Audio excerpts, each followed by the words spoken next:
हे महादेव, जो हमें सब्सक्राइब करे उसके घर में हमेशा हमेशा के लिए वास कर लेना और उसके जन्म जन्मांतर की गरीबी को दूर कर देना। दोस्तों, आज की वीडियो में मैं बात करूंगी भारत भूमि के आयुर्वेद के सबसे बड़े खजाने के बारे में।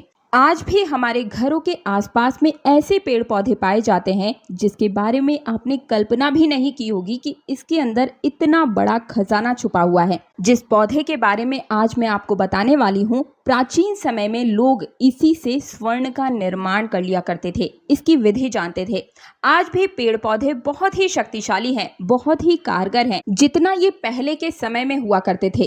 केवल समय के चलते और ज्ञान के अभाव की वजह से आज इनकी जानकारी बिल्कुल ही विलुप्त हो चुकी है। ये पेड़ पौधे केवल हमारे लिए खरपतवार और केवल घास फूस बनकर रह चुके हैं।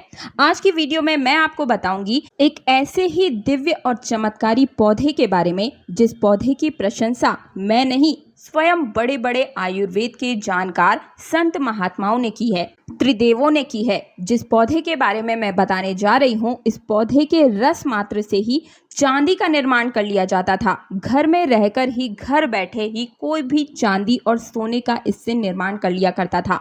साथ ही साथ इस पौधे के रस को एक ऐसी सामग्री भी बताऊंगी जिसमें मिलाने मात्र से ही तत्काल सोना बन जाता है। ध्यान से देखिए दोस्तों, और बहुत ही ध्यान से सुनिएगा, क्योंकि मैं जो भी जानकारी बताऊंगी वो बिल्कुल प्रामाणिक जानकारी ही होगी। क्योंकि तीज त्योहार और धर्म चैनल का एक ही मकसद है, समाज में आयुर्वेद की जानकारी को, पेड़ पौधे की जानकारी को फिर से दोबारा से फैलाना। दोस्तों, हम बहुत प्रयास कर रहे हैं, बहुत ही कठिन परिश्रम कर रहे हैं कि हमारे भारत भूमि के पेड़ पौधों की जानकारी, आयुर्वेद की जानकारी बिल्कुल भी समाप्त न हो पाए। ये जो जानकारी मैं आपको बताने जा रही हूँ, आज से पहले ना तो कभी YouTube पर किसी चैनल में बताई गई है और ना ही कोई बताएगा, क्योंकि स्वर्ण निर्माण का कोई भी तरीका कोई नहीं चाहेगा कि आप तक पहुंच पाए। दोस्तों, आप सभी ने देखा होगा कि पहले के समय में लोग खूब सारे आभूषणों से लदे हुए होते थे। सोने का रथ, सोने का महल और सोने के आभूषण होना आम बात हुआ करती थी। लेकिन अब इतने सोने के महल क्यों नहीं है, और जो थे वो नष्ट क्यों हो गए? क्योंकि प्राचीन समय में जो सोना निर्माण की विद्या जानते थे, जैसे कि अंग्रेज, वो हमारे भारत भूमि के लोगों में अपने ज्ञान को छुपाकर रखना शुरू कर देते हैं। आज भी चाहे तो हमारे सारे संत महात्मा जो हैं, वो तत्काल सोने को निर्माण करने में सक्षम है। जिस पौधे की मैं इतनी ज्यादा प्रशंसा कर रही हूँ, उसका नाम है रद्धिवल्ली। जी हाँ दोस्तों, इस पौधे का नाम है रद्धिवल्ली का पौधा। इसे हम कुन्नरू के नाम से भी जानते हैं। कई जगह इसे बिम्बी और इसे महाराष्ट्र में धोलाम के नाम से भी जाना जाता है। दोस्तों, जो कुन्नरू का फल होता है, इसकी बहुतायत मात्रा में सब्जी बनाकर भी खाई जाती है। इसी की एक प्रजाति है जिससे स्वर्ण निर्माण किया जाता है। आज की वीडियो में मैं आप सभी लोगों को बहुत ही सटीक जानकारी विस्तार से बताने जा रही हूँ। देखिए, मैं आप लोगों को हर बार वीडियो में बोलती हूँ कि कोई भी, जितने भी फल होते हैं, पेड़ पौधे होते हैं या जड़ी बूटियां होती है, कोई भी व्यर्थ नहीं जाती है। संसार में हर एक चीज का अपना अलग अलग महत्व होता है। जैसा कि आप सभी कोयले को जानते होंगे, जिसको कोयले की पूरी जानकारी है उसने ही हीरे को प्राप्त किया है। ये जो कुन्नरू है, ये संपूर्ण भारतवर्ष में पाया जाता है। भारतवर्ष के किसी भी राज्य में, किसी भी जगह पर, घर के बाहर में आराम से आपको मिल सकता है।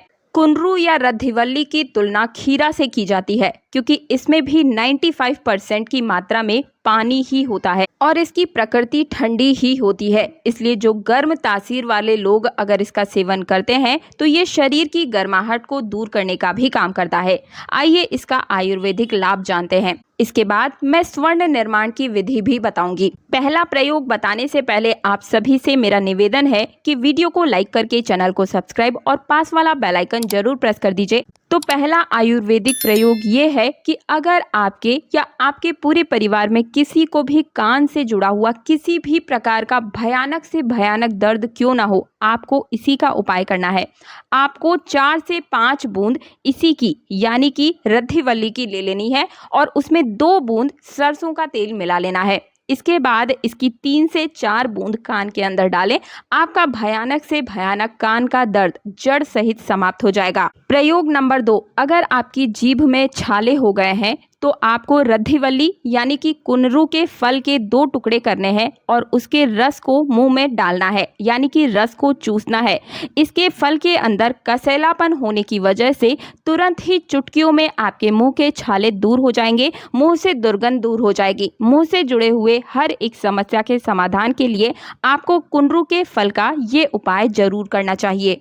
दोस्तों, इस जानकारी को बहुत ही ध्यान से सुनिए, बहुत ही गजब का प्रयोग बताने जा रही हूँ। अगर किसी व्यक्ति को सांप या बिच्छू के जहर से दूर करना है तो ये रामबाण दवा का काम करेगा। अधिकतर लोग जब बिच्छू के डंक मार देता है तो बहुत ही ज्यादा परेशान हो जाते हैं, हाल बेहाल हो जाता है उनका। लेकिन भगवान न करे कि किसी को बिच्छू या सांप का डंक मारे, भगवान न करे किसी को ऐसे कष्ट देखने को मिले। लेकिन फिर भी अगर किसी के साथ ये घटना घटती है तो ये जानकारी आपके लिए बहुत ही महत्वपूर्ण है और इसे हर व्यक्ति के साथ साझा भी जरूर कीजिएगा, यानी कि वीडियो को शेयर कीजिएगा। तो करना क्या होगा, अगर किसी व्यक्ति को सांप या बिच्छू का डंक लग गया है तो आपको कुनरू की जो 2 प्रजातियां आती है, एक मीठा कुनरू होता है और दूसरा कड़वा कुनरू होता है। तो जो कड़वा कुनरू है उसे पीस करके जहां पर बिच्छू का डंक मारा हुआ है वहां पर आपको लगा देना है। केवल 15 से 20 मिनट लगा रहने दें और बिच्छू के जहर को उतरते हुए देखें। 20 मिनट के अंदर वो जहर जड़ सहित समाप्त हो जाएगा। दोबारा बिच्छू के जहर को आपके ऊपर नहीं लगने देगा।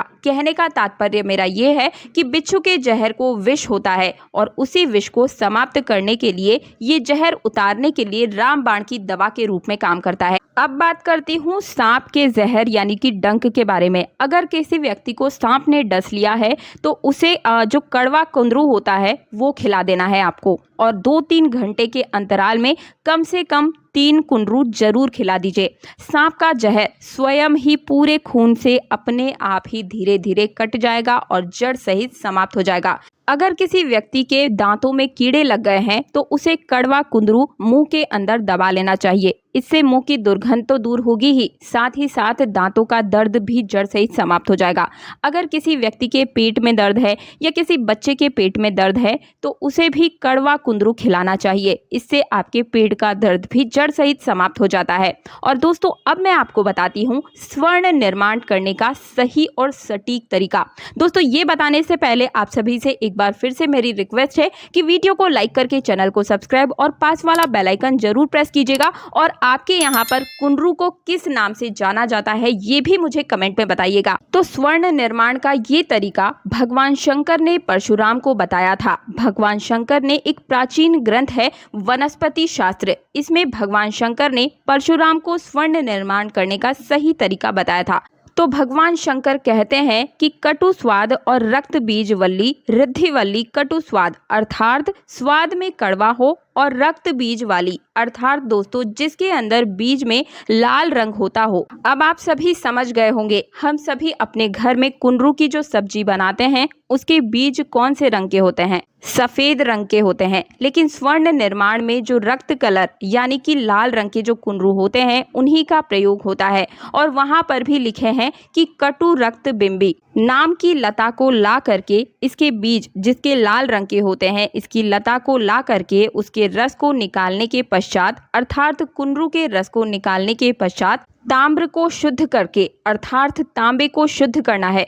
तो कौन से तांबे का यहाँ पर प्रयोग करना है, सबसे पहले ये समझिए। स्वर्ण निर्माण में दोस्तों आपको सफेद रंग के तांबे का ही प्रयोग करना है, मिलावटी तांबे का प्रयोग बिल्कुल भी नहीं करना है। तो तांबे को शुद्ध करके अग्नि में द्रवित करने के उपरांत, अर्थात कि अग्नि में आपको पिघलाना है और आग के माध्यम से ही पिघलाना है। पिघलाने के उपरांत आपको उसके ऊपर इसी के रस को डाल देना है और ये ताम्र निश्चित रूप से गंगे नामक सोना बन जाता है। और ये जो सोना है वो बिल्कुल ही मिलावट रहित होता है। इसी प्रकार से भगवान शंकर कहते हैं कि रांगा जो होता है द्रवित पदार्थ, रांगा जिसे कहा जाता है, उसमें अगर आप कुंगरू के पत्तियों के रस को मिलाते हैं तो उससे भी स्वर्ण का निर्माण होता है, रजत का निर्माण होता है। तो दोस्तों भगवान शंकर ने परशुराम को जो तरीका बताया, इससे आप भी घर बैठे ही स्वर्ण का निर्माण कर सकते हैं। बहुत ही सरल और आसान विधि है। लेकिन आप जो भी कलर यानी कि कुंडू कुंदरू को ढूंढे उसके अंदर लाल रंग के बीज होना बिल्कुल आवश्यक है, क्योंकि हमारे घरों में जितने भी सब्जियां बनती है कुंदरू की, उसके अंदर सफेद रंग के बीज ही पाए जाते हैं, जिससे स्वर्ण का निर्माण नहीं किया जा सकता है। लेकिन जो भी व्यक्ति गांव में निवास करते हैं या गांव में आया जाया करते हैं, जिनके घर के आसपास खरपतवार लगी हुई है, उन्हें आसानी से लाल रंग के बीज वाला कुंदरू मिल सकता है। तो आप मुझे कमेंट में जरूर बताइए, क्या आपने अपने घर के आसपास में या कहीं जंगलों में लाल रंग के बीज वाला कुंदरू यानी कि रद्दीवली देखा है या फिर नहीं, और आप इस प्रयोग को करने वाले हैं या फिर नहीं। वीडियो पसंद आया है तो वीडियो को लाइक करके चैनल को सब्सक्राइब और पास वाला बेल आइकन जरूर प्रेस कर दीजिएगा, क्योंकि आप सभी को पता है कि हमारे चैनल पर आप सभी को निजी जीवन से जुड़ी हर समस्या का समाधान बिल्कुल मुफ्त में मिलता हुआ आ रहा है और आगे भी मिलेगा। मिलती हूँ एक और नई समस्या के नए समाधान के साथ, तब तक के लिए जय श्री राम।